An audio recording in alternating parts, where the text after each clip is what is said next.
Hey everybody, and welcome to the 15th of the MJS stories. This week we're going to be talking to Justin Searls.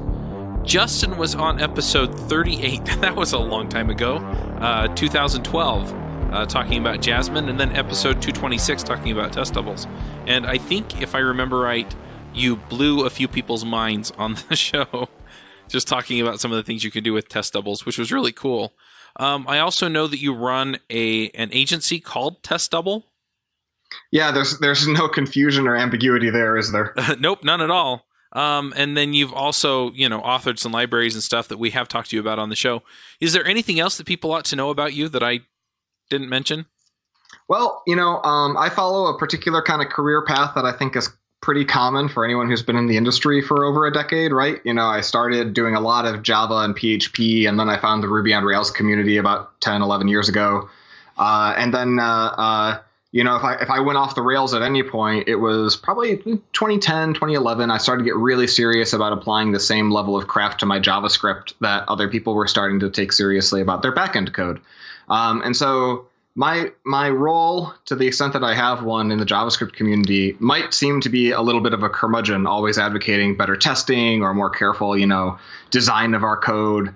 But really what I'm trying to do and the mission that I'm on is to help everyone succeed at just fixing and improving the quality of the software that we write. And a big way that I can offer to help in that is take some of the lessons that we learned from like the Agile community or back, in the sorts of books like with those Martin Fowler seal of approval stamps in the early 2000s, and figure out how to translate that for, a quote unquote modern audience who are doing, mostly JavaScript, and whether it's front end or back end with Node.js.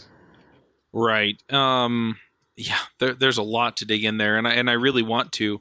But let's back way up. I sent you the questions ahead of time, and I really want to see what your answers are to some of these, just to kind of capture the story and the feeling and the, what was it like to be Justin way back when? So, oh my goodness. So the first question is, how did you get into programming? Yeah, it found me. Are you looking to expand your skills in mobile development? Have an idea for the next Angry Birds app? Then you need to check out iOS Remote Conf, produced by the same team that brings you your favorite DevChat.tv podcasts like Ruby Rogues and iFreaks. Join us for 2 days of jam-packed fun and learning streamed to you live May 17th and 18th. Go check it out at iosremoteconf.com.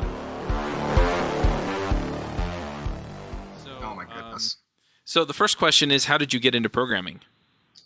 Yeah,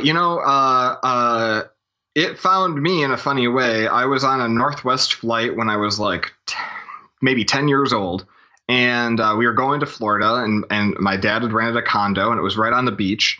And I was, a husky kid. I was kind of self-conscious. I was kind of introverted. And the flight actually ended up losing our luggage. And so we went 3.5 days with no swimsuits. It was the middle of winter, so we were all wearing really heavy clothes on the plane. And so I was just kind of holed up in this condo with literally nothing on me except for my grade school backpack, which happened to have a Casio graphing calculator on it. And so once I did my homework, I kind of ran out of stuff to do because I wasn't going to go out on the beach with jeans and a coat. So I sat down and I spent 3-4 days teaching myself what ultimately was basically a derivative of BASIC. I realize now. And making little games. And the first game that I made was a really obvious one, guess the number. Too high, too low, just right. And I'd slowly iterate on it. I'd hand it to my dad and he'd play with it. And I'd get feedback from him and he'd get excited to see me, doing something creative on my calculator. And I'd add additional features. And then, eventually that just completed everything I could possibly do with that. And so I started tackling a kind of completely ephemeral checkers game. And that was the moment when I realized that, a little bit about what programming was. And it was completely self-directed. I had zero resources. It was all trial and error. And little did I know that trial and error was just the best way for me to learn all things in programming land. And I think that's kind of been my motif since then, and just how I learn. Yeah, that makes sense. And it's funny because that mirrors my own experience when I was probably 13 or 14, I bought myself a graphing calculator. I was on the math team. I was a real geek. But yeah, it was the same thing. I started writing programs that would help me do my homework, right? I'd program the formulas in and things like that. I didn't do any games. Dang, I should have done some games. But yeah, so it's oh, well, this is kind of fun. And of course, my journey diverged from there, but it's interesting, so that's where you started. How do you get from there to the land of professional programming and JavaScript? Yeah, very slowly, right? I think I was one of those people who being a geeky, nerdy person who's really into it's stereotypical, right? Into video games and into computer games and on my computer a lot, and sort of just culturally fit that, stereotype through the 90s, that it was a no-brainer that when I went to college, I would, be interested in computer science. And so I kind of, without a whole lot of thought, went and signed up for a computer science degree. And in the process, learned that computer science does not equal application development. In fact, a lot of my professors sort of like wore as a badge of pride that, the things that they were teaching me were not very practical for building applications. Thanks, right? Yeah. All that money out the window. And so I took a $10 an hour job at my campus library. And there, instead of doing like a lot of C and C++ and data structures and really like heavy analysis leading to really poorly factored, lab exercises that did completely trivial nonsense. There at the library, they were asking me to build real working stuff as fast as humanly possible. They had this Flash-based citation generator, and they'd asked me like, "Hey, can you build this for us? We have, we can host PHP apps," and I had zero direction beyond that. And so, without knowing how hard of a problem generating citations, like for a bibliography for like research papers, how hard a problem that was, or how complex the different like Chicago and MLA and APA style guides were, I just like threw my body at that, and I wrote a 16,000 line PHP file of ifs and elses and made a big gigantic mess that I'm sure learned nothing from my 2 years of computer science at that point. But what it did was it built a working application. People could hop in for free, generate a bibliography, save it, create, manage an account, and all the sort of basic stuff you assume about a web application. And it worked. I mean, it generated gigabytes of server warnings every day. Millions of people used it, but that's what got me hooked on the feedback loop of like building a web application that could just provide a free, useful service to other people. And I was starting at the complete rock bottom of just the worst factored that it could possibly be. And so there was only, I could only go up from there in terms of caring about quality and learning about like, better ways to design web applications. I want to pick at that too, because it's also, again, something very similar to my own story. I was a computer engineering major in college, and all of my classes, I was just like, boy, I'm tired of just, building these little toys that don't mean anything. And I kind of took computer science and programming to be sort of this nonsensical world where you just made stuff just to make stuff. And then I got a job, and I was running a tech support department, and the company wouldn't spring for the software we needed to manage our workload. And so we wound up building it. And it was then where it was, oh, people I know are using this, and hey, it actually makes a difference. And yeah, I mean, that was the thing that really got me into programming as well, was just, it matters, and I can build stuff that helps people. Yeah, and I think part of this question was how I ultimately got to JavaScript, right? And building a PHP app with like if somebody has never done an old school style pre-framework PHP 3 app, they might look at it today and actually see a resemblance, like syntactically, to JSX and React, right? Because in the same file, you would have a bunch of HTML and server-side PHP and client-side JavaScript and, of course, client-side CSS. Yep. Just kind of all jumbled together in a nonsensical order. And your brain, these were the first isomorphic applications, right? Because your brain had zero perception of what was happening on which machine, the server or the front end. And, obviously that needed to be detangled. And so my relationship with JavaScript at the time was like most people in whatever that was, 2003, was pretty fraught because it was a really limited language. Tools like Prototype and jQuery didn't exist yet. But what I found was that over time, slowly, JavaScript just became the path of least resistance for me to solve interesting problems for people. And the way that it did that was like I was in like all these jobs that were very waterfall, very like top down hierarchical control. I didn't have a lot of autonomy. Like, for instance, there was this one Java shop that I had to get a sign-off approval from this committee on every single Java library jar that I wanted to pull into my project, even if it was just for even if it was just testing, right? Even if it wasn't even a production dependency, they all had to approve because they were so concerned about anyone going off the reservation or anything not being completely maintainable by everybody. And so when I asked them, hey, well, can I pull in this jQuery thing? They responded, oh, that's JavaScript. Nobody cares about JavaScript. And so what I ended up building for them was, a very, very early Ajax application that just used Java for services and built the entire thing soup to nuts and all of the JavaScript libraries that I felt like using and creating.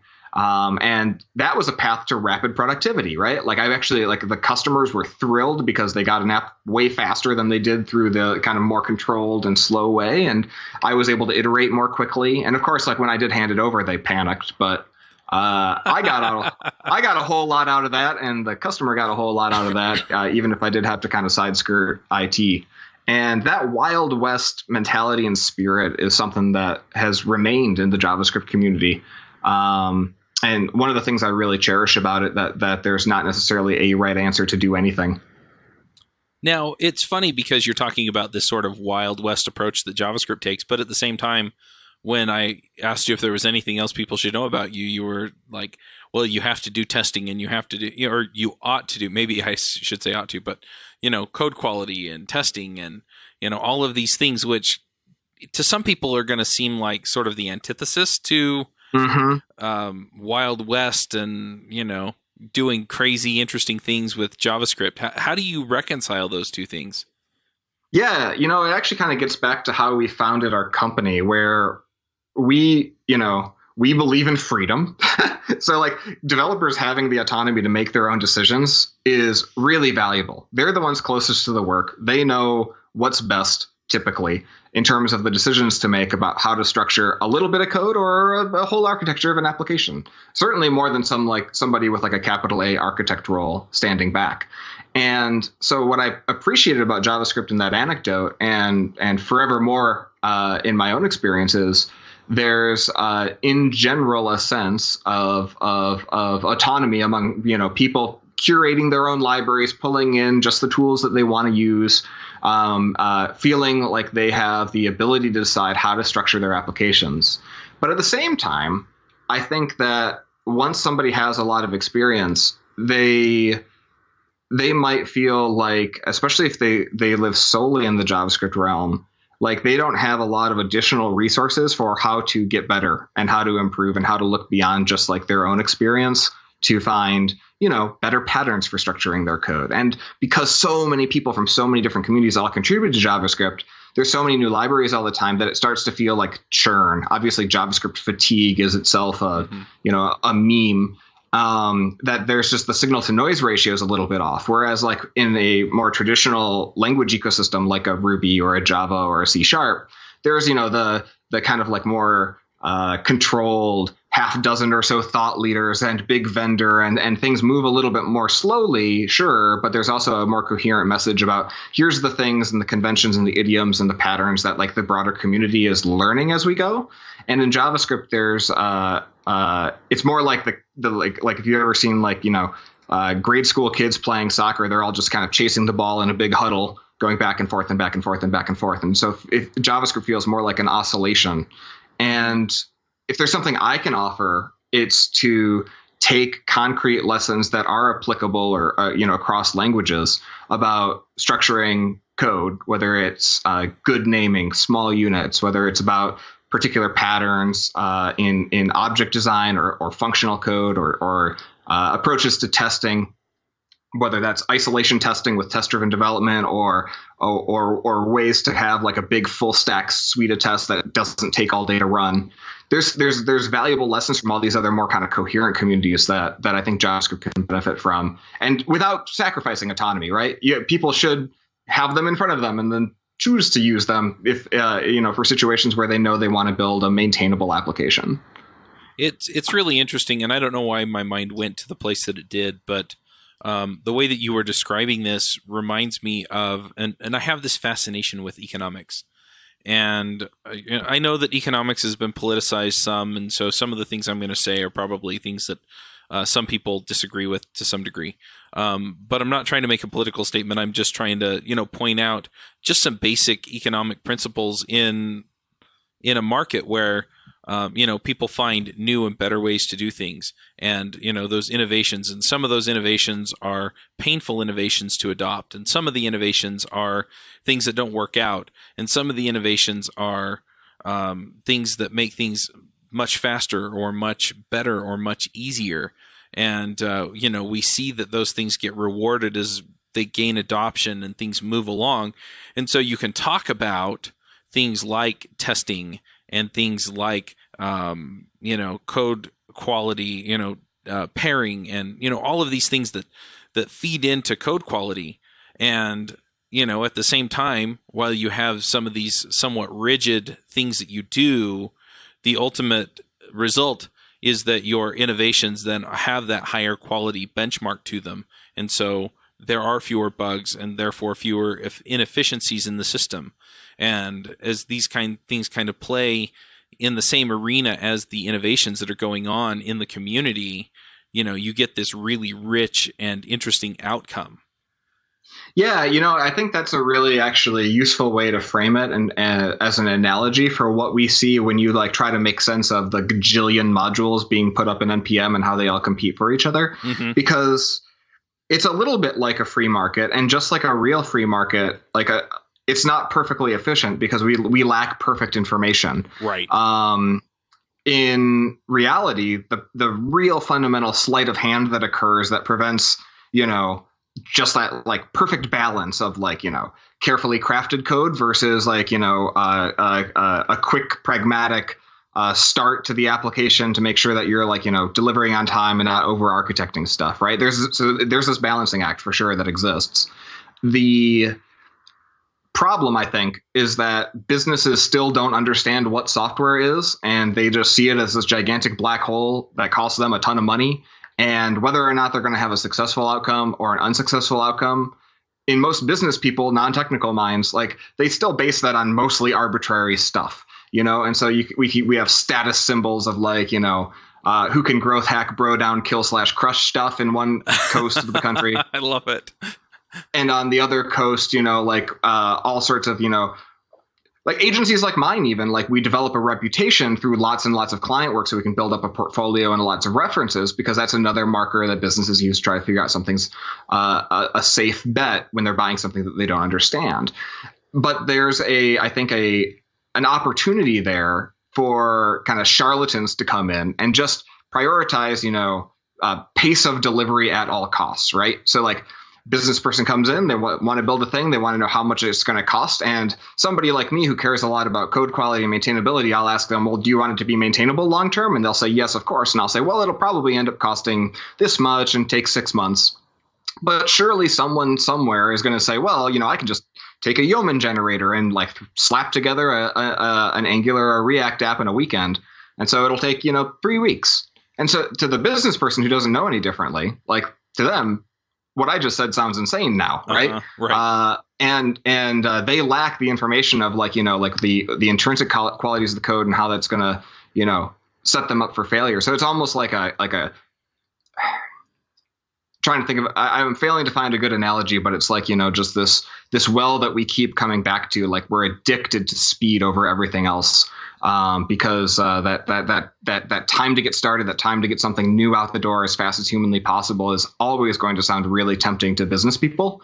And so you can see all of the different open source and this kind of marketplace of ideas is all focused around how quick can you get started? How quick can we build a new thing? And not so much about, how easy will it be to change this thing in a year when my business actually really depends on that No one's asking that, right? Well, and it's funny too because I mean, and we all do this to a certain degree, but I like to envision it where somebody goes out and they say we need this thing built, and so what they're looking for is how much does it cost to get a software, and so they come to Justin and say how much does it cost to get a software, so he gives them a price and a timeline, and then they go to somebody else and they say how much does it cost to get a software, and they give them a lower price point and a shorter timeline, and in reality the two things are completely different.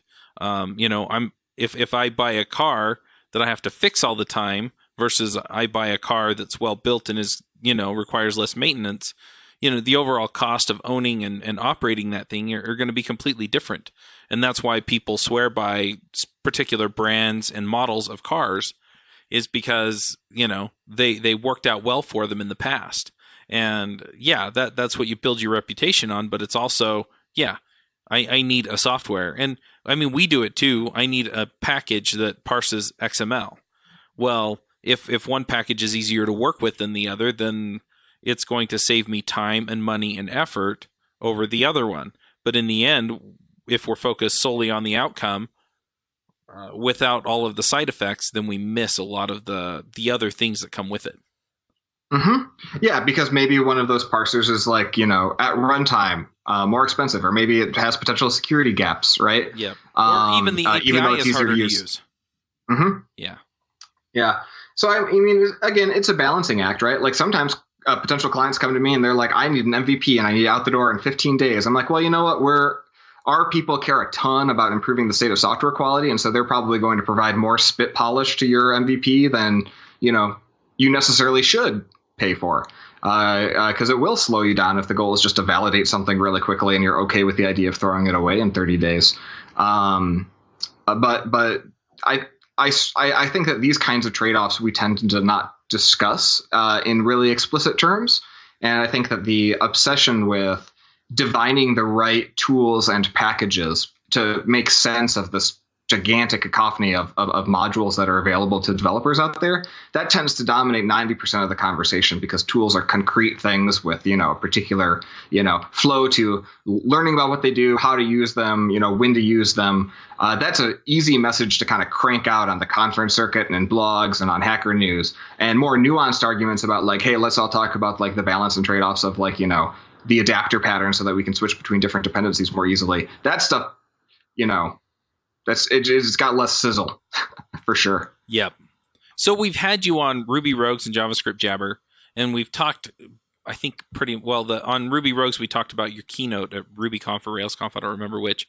But on JavaScript Jabber, I mean, we talked about tools both times. We talked about test doubles tools, and we talked about Jasmine. So I'm wondering, how do you balance? I know we've gone way off the end of talking about JavaScript, but it's interesting. So how do you measure the practices versus the tools? And how do you reconcile to people, okay, you really ought to care about this maintenance and you should be using these kinds of tools in your development practice? That's a really good question. And one of the things we talked about when, if somebody were to go back and listen to our talk about testdouble.js with the panel, what they'd find is that very little of that conversation is actually about the specifics of tools. Most of it is about intent and design and the nature of different types of tests. And the reason for that is because I made a very conscious decision a couple years ago that any new open source library that I was going to write, because the thing that I have to add to the conversation is these kind of nuanced opinions about design, is going to necessarily come with a lot of opinions about design.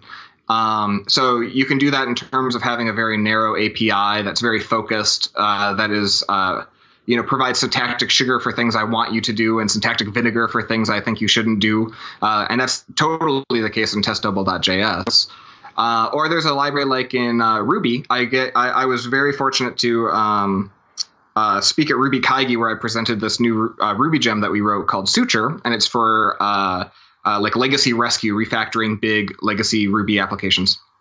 We might even port it to JavaScript. But the key insight I learned from that tool wasn't that the tool had to work, of course, but it was that the most important thing I can give people is fantastic messages.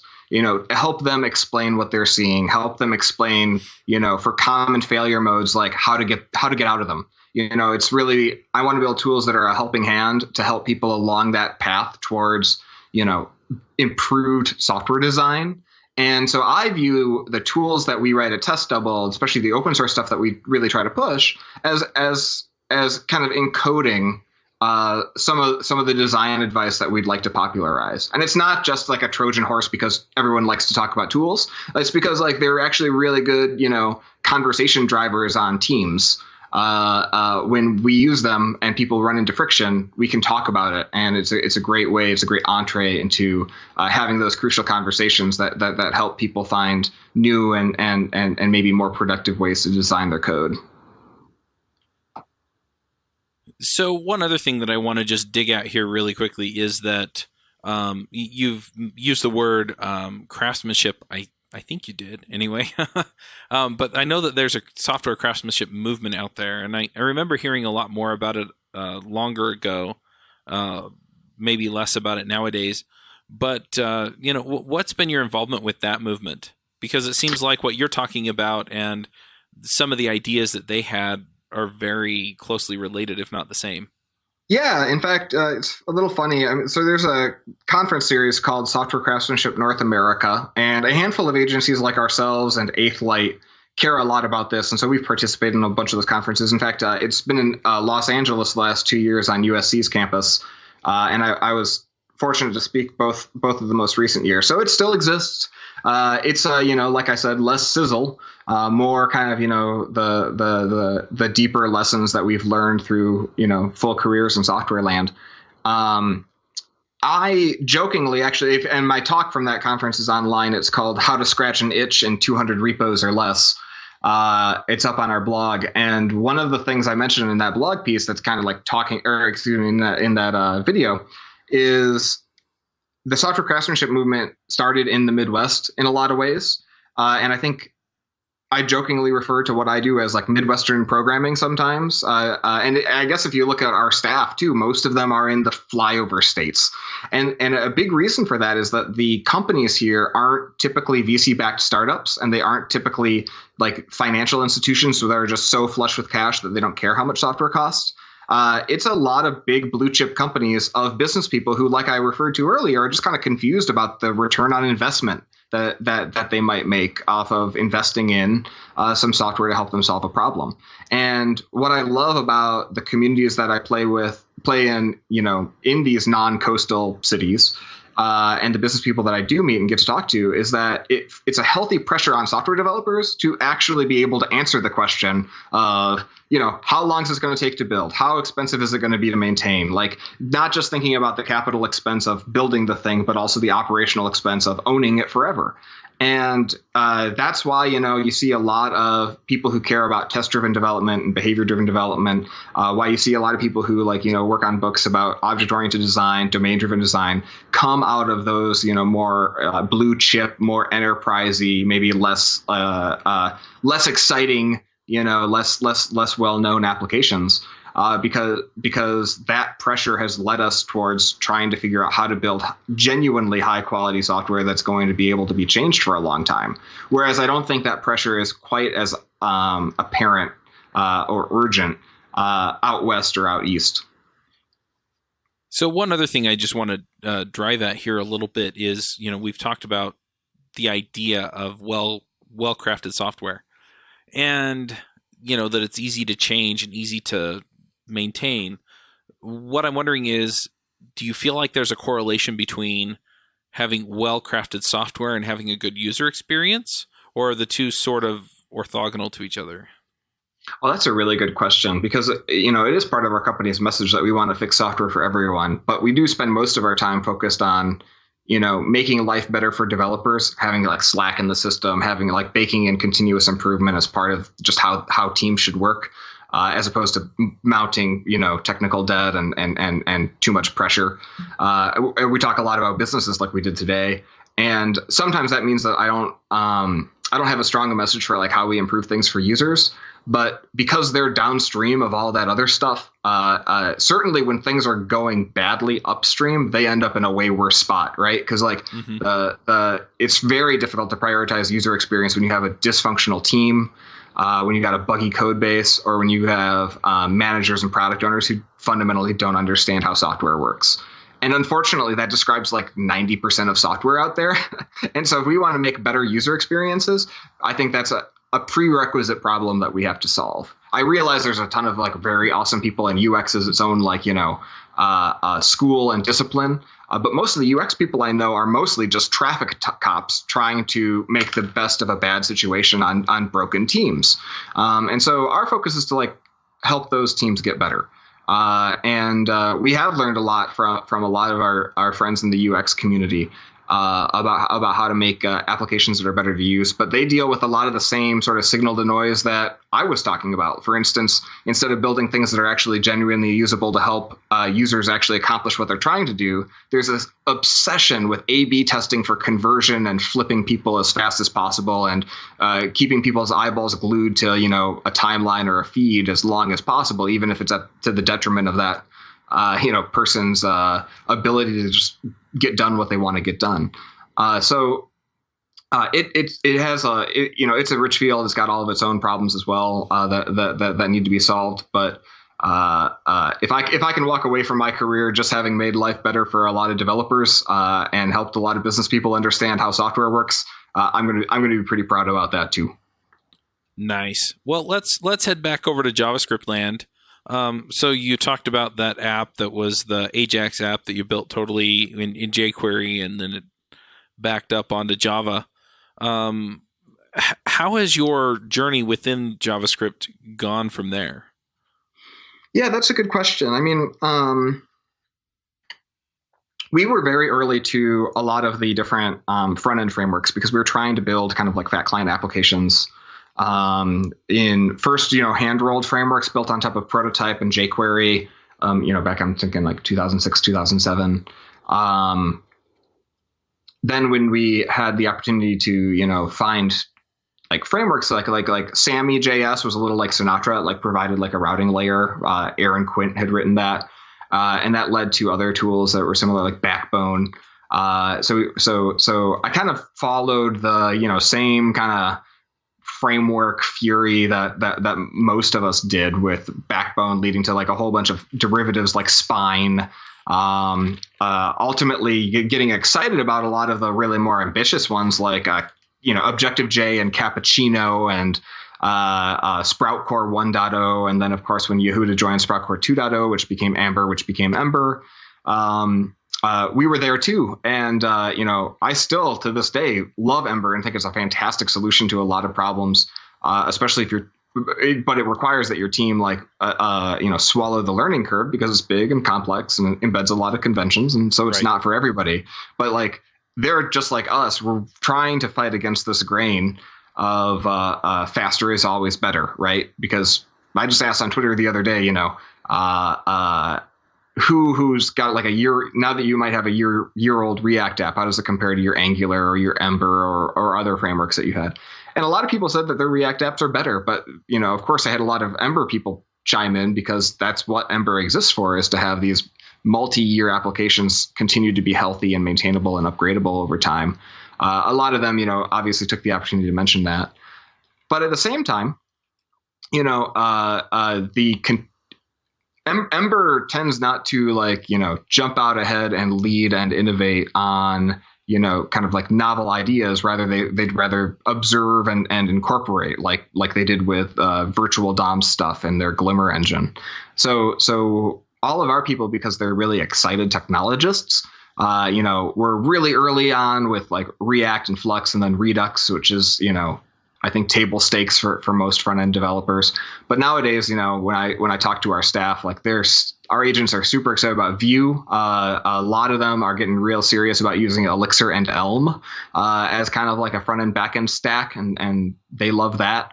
And unfortunately, if anything, at this point in my journey, I've accrued just enough cynicism that I'm not, spending every night and weekend checking out the latest framework, because you start to see after a certain amount of time the same the same lessons be relearned or re-encoded from framework to framework, and all the lines start to blur after a little while. So I feel like my stodginess is almost complete. Complete stodginess unlocked. I can just imagine, right?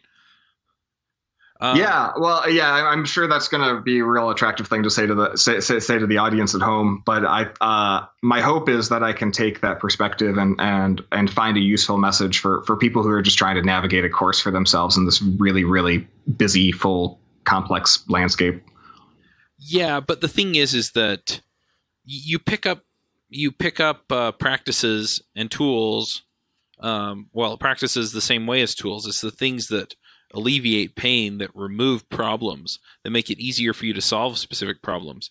So if you're working through some system and you're realizing, okay, I'm going to be a little bit stodgy on the way that we do things here, and then you realize, it's solving a particular problem. Are you being stodgy or are you being smart?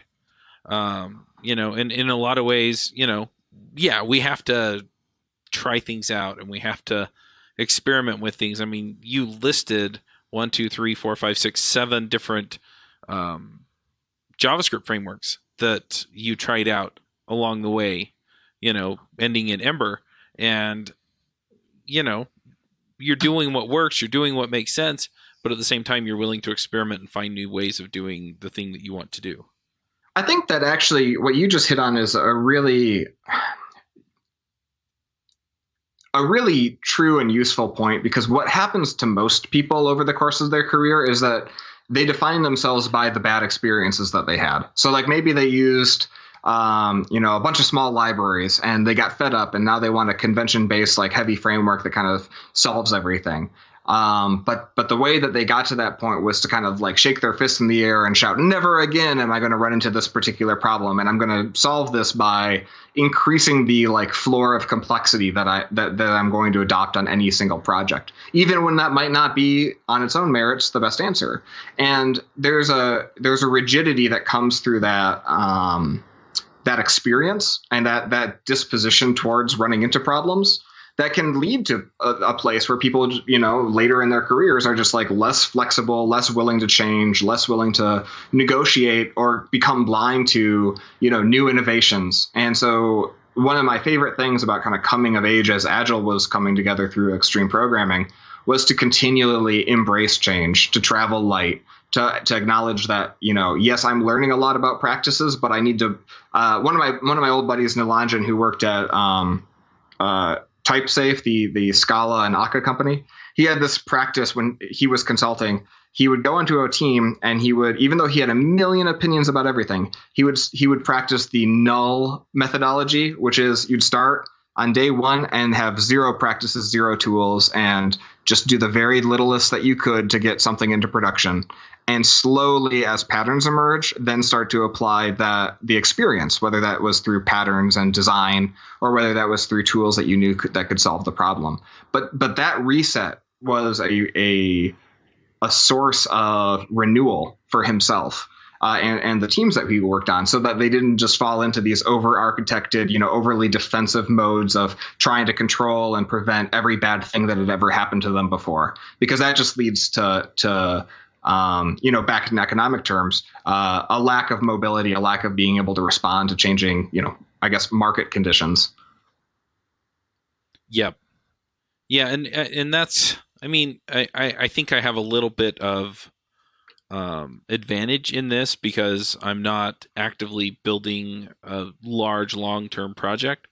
But yeah, I tend to try out new things and see if they give me some advantage over what I'm currently using. And so I've been playing with things like React and stuff like that instead of defining everything by I've had this problem with Angular, so now I'm going to go find something new.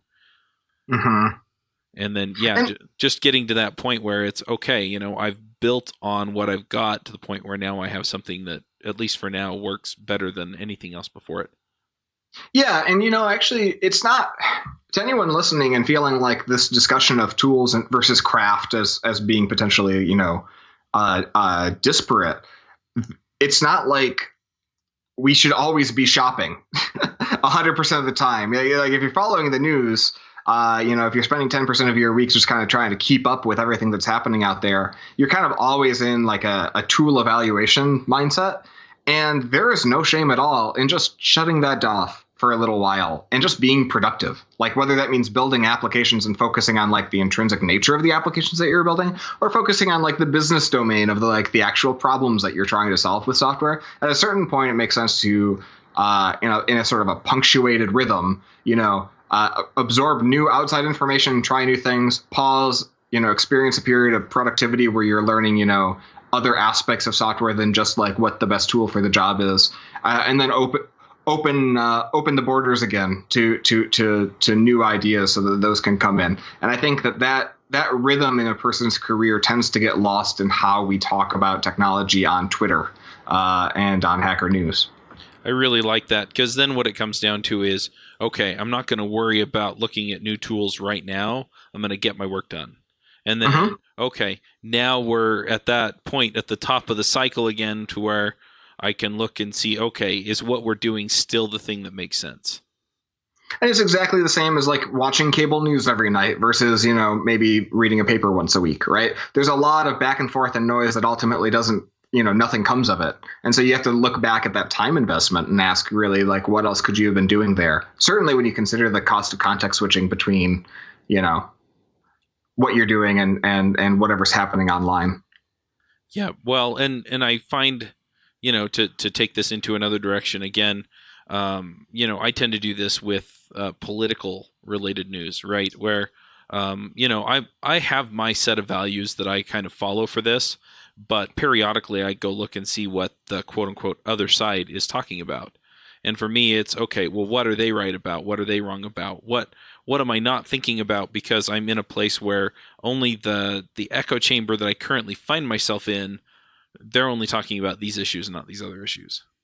Mm-hmm. And so if you want that healthy outlook on how all of this stuff works, and you want that outlook on what am I doing right and what am I doing wrong and what's true and what's not true, then you have to get out there and see what the rest of the world is doing. And I worry sometimes that if somebody's, strategy for consuming JavaScript and front end and back at the whole world of modern web stuff, if their strategy is just to go like always adopt whatever the most popular thing of the moment is, they will have a curve over time in their career of like kind of following the zeitgeist, but they'll have robbed themselves of the opportunity to go and tackle different ways of thinking that are never going to be the most popular way of thinking, right? Like go learn a Haskell, go try out Elm and see what the emphasis on types does to your brain. A lot of people, I think, a lot more people talk about Ember than have actually ever tried building an Ember application.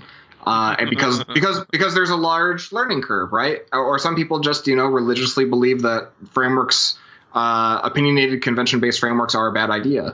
But they might only seem like a bad idea from a distance. If you actually acclimated into one, maybe you're afraid of getting sucked in, right? So my hope for everyone is that they try a little bit of column A and a little bit of column B so that we're all exposed to lots of stuff, because ultimately it's the developers today who are, just consuming whatever the latest and greatest is, who are going to be making the next libraries and pushing us all forward. Yep, absolutely. Now, we're starting to run out of time. We've actually gone over the time that was scheduled, but I have another one of these interviews for Adventures in Angular in about 8 minutes. So I'm going to push us into the next area. We've talked a bit about testdoubles.js. Are there other areas of contribution in the JavaScript community that you want to talk about that you've done? On the spot like this, I mean, I could go up and open my GitHub user and just list off the 350 repos. I think that, especially given where this conversation went, there's a handful of tools that might be interesting to look at as like a sort of an opinionated stack. For instance, I also wrote a testing tool for Node.js applications called Teeny Test. And the goal there was to build a completely opinionated, basically unconfigurable but also API-free testing CLI that would allow you to accomplish and express like everything that you could in like a really complex nested testing library like a Mocha or a Jasmine, but with like even smaller API than something like Tape. So when you combine things like Teeny Test and TestDoubleJS, and I'm actually blanking now. There's a third thing to this. Somebody else called it the test double stack the other day, and it made me laugh because I never set out to do something like that. It's an interesting articulation of lots of years of opinions about JavaScript testing. Similarly, I think if anyone's kind of interested in sort of the more like human side, soft side of this discussion, if you just hit up TestDouble's blog and look through the archives, we've got a lot of good videos out there. And the one that you'd referred to about our Ruby talk was called the Social Coding Contract, and it was about how, as a human, it is to navigate the world of open source, especially when you want to become a maintainer. And I think, unfortunately, it's still very relevant today. It was talking about a lot of problems that turned out to be, I think, evergreen issues that we're always going to be up against, even though it's a few years old now. But that's one that I think would be a good continuation of this discussion for folks. Awesome. So the last question is, what are you working on now? What am I working on now? Wow, this is going to sound super terrible and shill-like, but right now I'm focused almost exclusively on consulting sales for TestDouble. Hey, you know what? It's a reality of the business. Yeah. Like I said, in seasons right now, TestDouble, the way we make our money is we have consultants who go and join teams and work alongside teams to just get stuff done and also be there to help facilitate continuous improvement on Ruby, JavaScript, Go, Elixir teams. And we've got consultants available, which means that whatever it is I was working on, I take a pause and then I go and reach out to friends in the business community and in my open source community to see who might be looking for extra help on their team. So if anyone's listening and wants me to get back to working on open source stuff, there's a real quick path to that, which is help me find a great project to play some of our people. And now I feel like I got to go take a shower because that was probably the most blatant marketing I've ever done in my life. Well, it makes sense. I have good news and bad news for you, though, and that is that this is probably going to come out in like 2 months. So, well, hopefully I'm not in exactly the same situation, but I'd still appreciate any help anyone could offer. Yeah, well, and the thing is, and this is coming from 5 years of consulting experience myself. It's not just, hey, let me talk you into having me come help you out even though you don't need it. This is really a proposal of, hey, look, let me come help you, and in return you help me. Usually that's through monetary remuneration, but, and that way we're both happy with the arrangement. And so, that's what sales is negotiating that so that everybody's happy with the outcome. And yeah, Justin really gets it as far as what code is supposed to do and what it's supposed to look like. And so if you're looking for some top-notch folks and you think you could benefit from what they have to offer, then, go talk to them on how you can make an arrangement so that you both benefit. And yeah, with that, let's go. Oh, go ahead. Sorry to interrupt you. I really appreciate that. But honestly, sales is a lot easier when your product kind of sells itself. We just have the best developers that I've ever worked with. The only hard part was getting them to, quit whatever they were doing and join up with us. Hey, but yeah, I want to thank you and everyone listening for the time for me to just get a chance to share a little bit about my story today. Yeah, absolutely. Are you trying to figure out how to stay current with Ruby and Rails? I'm putting on a 2-day online conference called Ruby Remote Conf. You could check it out at rubyremoteconf.com. Like I said, it's a 2-day conference where you can come and listen to speakers and experts from all around the world talk to you about issues pertaining to Ruby and web development. We have an online Slack channel, a roundtable discussion on Zoom, and all of the talks are given over Google Hangouts, and all of the talks will be streamed to you live. Come check us out at rubyremoteconf.com. Let's go ahead and do some picks really fast. Do you have some things that you wanted to shout out about? Oh, goodness. I had not thought about this in advance. I will shout out to USB-C, the emerging standard for how cables are going to look in a few years, because I am like staring at a pile of like 15 little Anker cables and adapters, and I'm about to take a 12-day trip to Costa Rica, and my goal was to have every cable be a USB-C cable because I got the new MacBook and I didn't want to bring a single converter. And I am going to fall short of that because I carry an Apple Watch, and there is no Apple Watch charger available with a USB-C cable. So I am very often I joke that people are like too eager to embrace the future before it's ready, especially when it comes to JavaScript. And here I am, getting way ahead of myself with the all USB-C future. So shout out to USB-C. Hopefully in 2 months when this podcast airs, you are closer to a reality. Nice. I was going to say, the people who own the new MacBook Pro or MacBook Air, they know all about USB-C because they had to go buy dongles and stuff. So I'm going to shout out about a couple of things myself. The first one that I'm going to shout out about, and it's funny because I do so many of these that I don't know which things I've shouted out about already. So if I've already talked about this, I apologize. But I realized a while back that my Heil PR40 microphone was dying. It only took me about 6 months to figure out that that's why I sounded terrible on the podcasts. So I got a new mic. It's an Electro Voice RE20. It's right up there, price-wise and quality-wise with the Heil PR40. But I absolutely love it. So I'm going to pick that. The other thing I'm going to pick is lately I've been watching Battlestar Galactica, the 2003 series, not the 1979 or 1980 series. But anyway, I love the show. I've watched it 2 times all the way through, and this is my 3rd time through. I watched Stranger Things on Netflix before, and I liked it, so I guess I'll pick that too. But afterward, I was like, okay, I just need something else to watch, and I'm really enjoying that. So I'm going to pick that. And then the last thing I'm going to pick is I'm a big fan of Brandon Sanderson. And his books, not all of them, but a lot of them fall into what he calls the Cosmere, which is sort of the universe. They all take place on different planets within the same galaxy or universe. And eventually he's been talking like he's going to have some crossover between the different magic systems and characters. And it's a really interesting way of writing fantasy. And so anyway, there's a book called Arcanum Unbounded, and it's a series of short stories and novellas from across the Cosmere. And it comes with explanations of different parts of the Cosmere.